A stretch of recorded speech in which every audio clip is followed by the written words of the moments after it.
여러분 반갑습니다. 추석 연휴가 코앞으로 다가왔네요. 촬영 기준으로는 하루 전날이고요.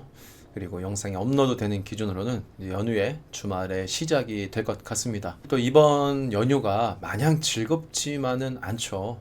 최근에 증시의 분위기도 안 좋은 상태에서 또 다음 주에 중요한 일정들이 있는 직전에 긴 연휴가 좀 이어지기 때문에 그냥 맘 편하게 연휴를 보내기는 조금은 어려운 것 같습니다. 그래서 여러분들의 마음을 좀 편하게 해드리고자 제가 오늘 영상을 준비했습니다.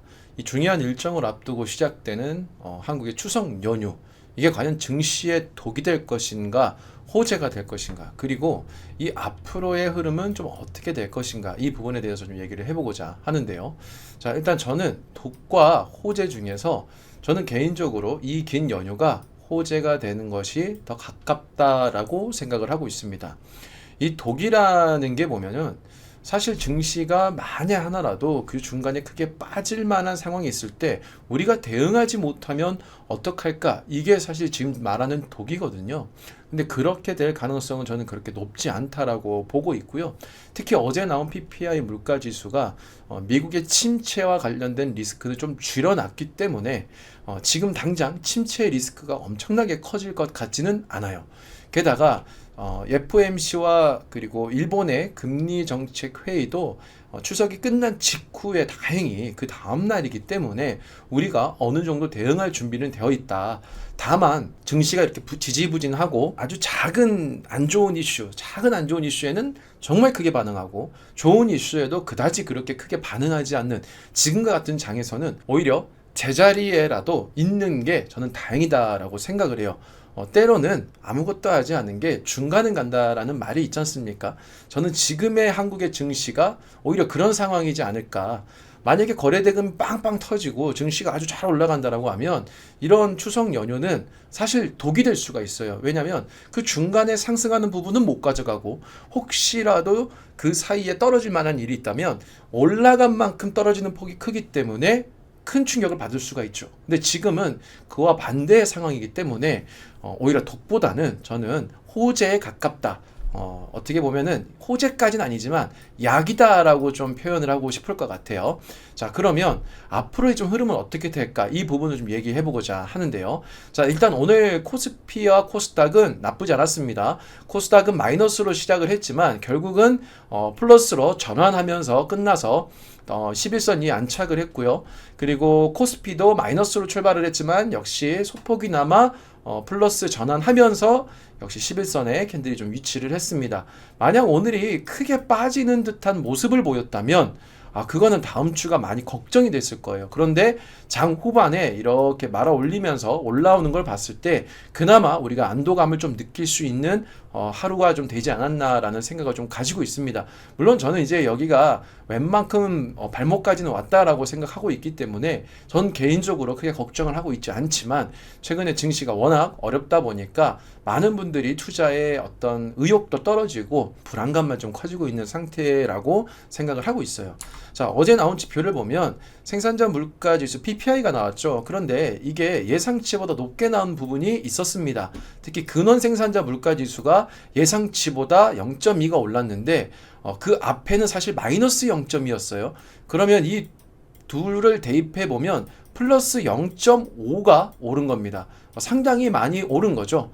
그리고 그 밑에 생산자 물가지수 헤드라인도 역시 플러스 2가 나왔고 예측치보다 높게 나왔는데 직전이 제로였으니까 이것도 플러스 2%가 오른 거다라고 봐야 되겠죠. 자, 그런데 재미있는 점 뭐냐면 전체적인 큰 시계열로 봤을 때에 직전 연도 대비는 둘 모두 하락을 했습니다. 이거는 굉장히 다행인 일이죠.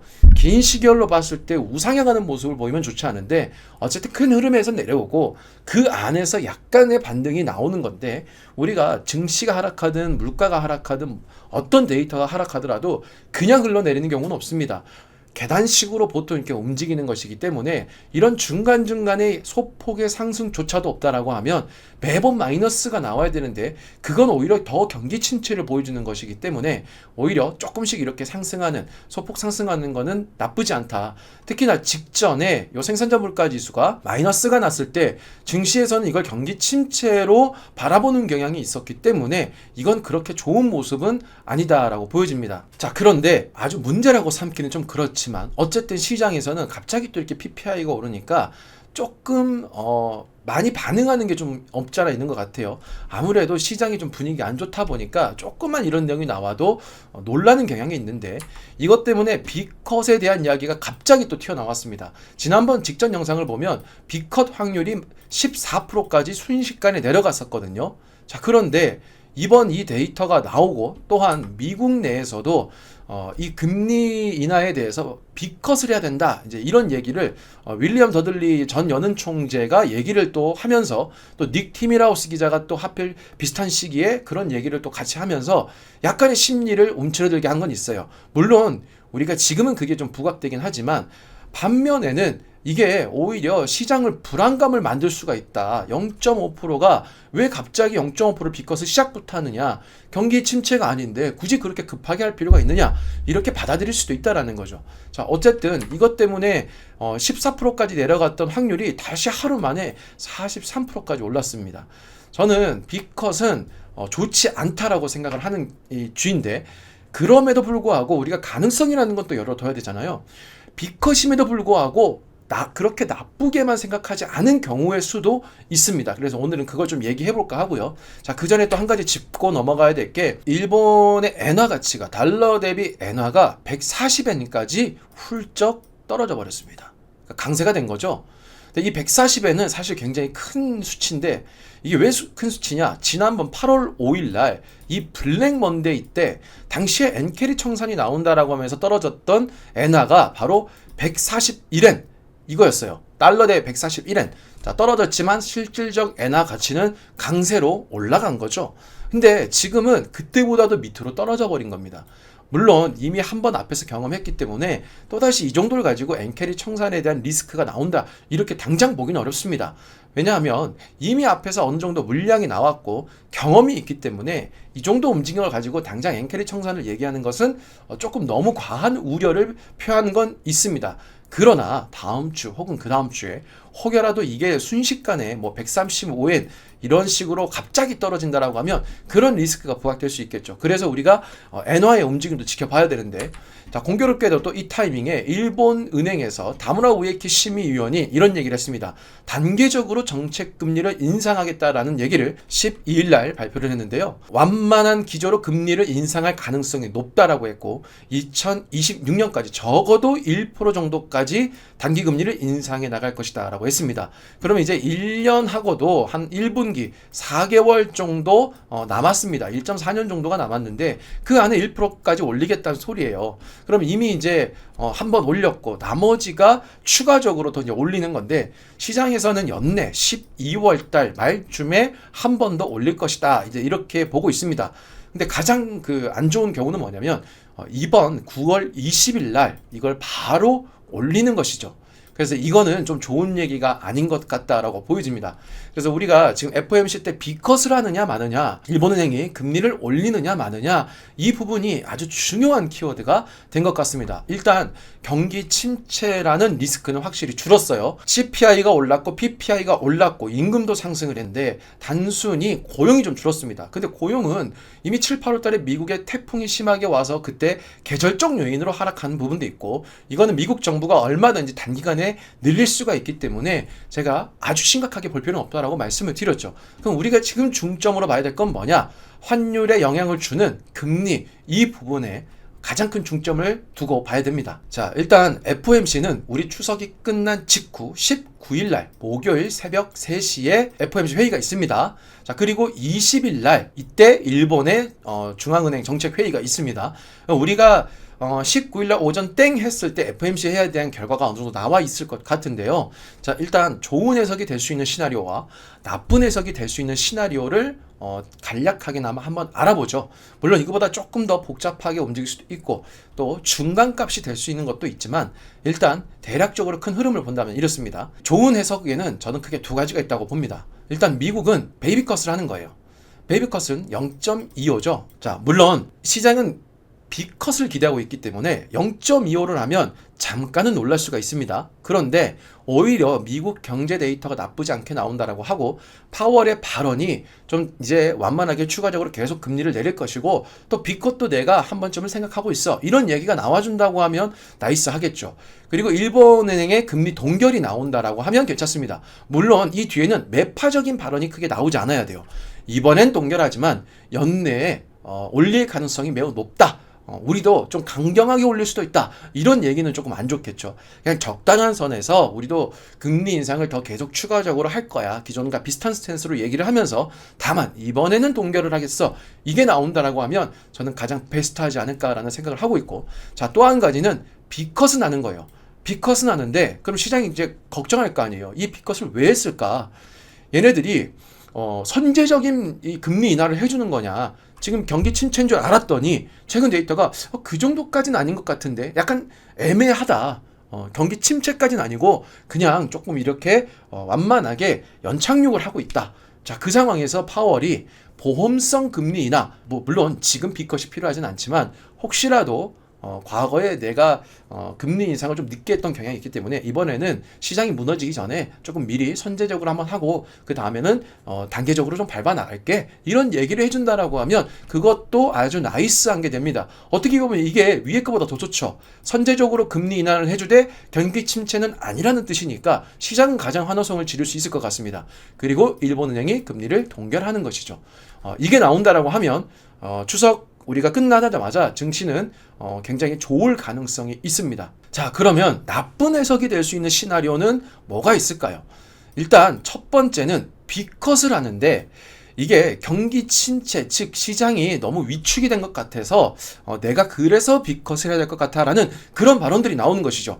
혹은 그런 발언이 나오지 않더라도 이 B컷을 했는데 이따가 나오겠지만 바로 그 후 다음 주에 미국의 경기 데이터가 몇 가지 나옵니다. 근데 거기서 만약 갑자기 또 꼬꾸라지는 모습이 나온다라고 하면 연준이 이거 사실은 이 데이터를 미리 알고 있어서 B컷한 거 아니야? 이것 때문에 B컷했네. 이렇게 될 수 있겠죠. 그러면 일주일만 살짝 좋았다가 그 다음에 훅 빠지는 그런 경향이 나올 수도 있습니다. 자, 어쨌든 B컷은 시장이 예상을 하고 있기 때문에 이것 자체만 놓고 본다면 아주 최악의 상황은 아니고요. 다만 경기 침체를 인정하는 그런 말만 나오지 않으면 될 것 같습니다. 그런 시그널을 주지 않으면. 자, 그리고 일본의 금리 인상이 이어지는 겁니다. 이 둘이 만난다라고 하면 일단 둘 간의 금리 차가 확 좁혀져 버리기 때문에 그럼 당연히 일본의 엔화 가치는 급등을 하고 엔캐리 청산에 대한 그런 리스크가 또 나올 수가 있겠죠. 그러면 다음 날 우리가 그 장이 오픈되고 목요일 날 일단 B컷이 나올 것이고 그 다음날 일본의 중앙은행의 발표가 나오면 증시가 훅 빠질 수도 있겠죠. 그래서 이 부분도 우리가 염두를 해둬야 되고요. 자, 또 한 가지는 비슷하게 위에 B컷은 하지만 일본이 금리는 동결하되 연내 인상을 굉장히 매파적으로 하는 겁니다. 이번에는 동결을 내가 하긴 했어. 저는 개인적으로 동결한다에 많은 확률이 있다라고 생각을 하는데 동결을 하되 우리는 전혀 시장이 바뀌지 않았고 앞으로 더 강경하게 우리는 금리 인상을 할 거야. 이런 내용이 나온다라고 하면 동결은 했지만 시그널은 강하게 준 거잖아요. 그렇다고 하면 일본보단 덜하겠지만 역시 시장은 조금 화들짝 놀랄 수가 있겠다. 그래서 이 두 가지의 시나리오를 보고 그런 데이터가 나왔을 때 우리가 어떤 포지션을 잡을 건지에 대해서 생각해 보시면 좋을 것 같습니다. 자, 그러면 어떻게 투자해야 되는지 제가 조금 이따 이제 다시 한번 말씀을 드리고요. 이 중간값은 사실 애매하게 나오는 것인데 얘네들이 반반 섞여서 나오는 것입니다. 그러면 이때는 시장의 분위기가 중요합니다. 그거를 그냥 아주 희망적으로 해석을 하든가 아니면 아주 나쁘게 해석하든가 이 해석 여부에 따라서 달라지기 때문에 이것은 분위기를 좀 보고 우리가 판단을 해야 될 것 같습니다. 저는 아마 이 둘 중에 하나가 나오지 않을까라는 생각을 좀 하고 있습니다. 저는 이 둘 중에 하나가 나올 거라고 보는데 제 개인적인 생각은 요 1번 얘가 나올 확률이 가장 높지 않을까라는 생각을 해보고 있습니다. 그리고 추석 바로 직후 다음 주에는 미국의 GDP와 그리고 PCE 물가 그리고 제조업 지수, 개인 소득 및 지출이 나옵니다. 이게 전부 미국의 경기 데이터, 경제 데이터와 좀 밀접하게 연관이 되어 있는 것들이죠. 이게 어느 정도는 또 지금처럼 예상치와 부합하거나 아니면 필요한 것들만 소폭 상승해서 경기 침체에 대한 내용만 좀 수그러들 수 있게 나온다라고 하면, 그러면 연준의 금리 인하에 대한 어떤 방향성도 확인했겠다. 대선 전까지는 나쁘지 않은 시장의 좀 모습을 보일 수 있지 않을까라는 생각을 좀 해보고 있습니다. 이제 여러분들이 시장을 경험해 보셨기 때문에 아시겠지만 정말 시장에 반등이 나오고 상승할 때 현금 확보해야 되는 게 얼마나 중요한 것인지 다시 한번 여러분들도 좀 알게 되지 않았을까라는 생각을 합니다.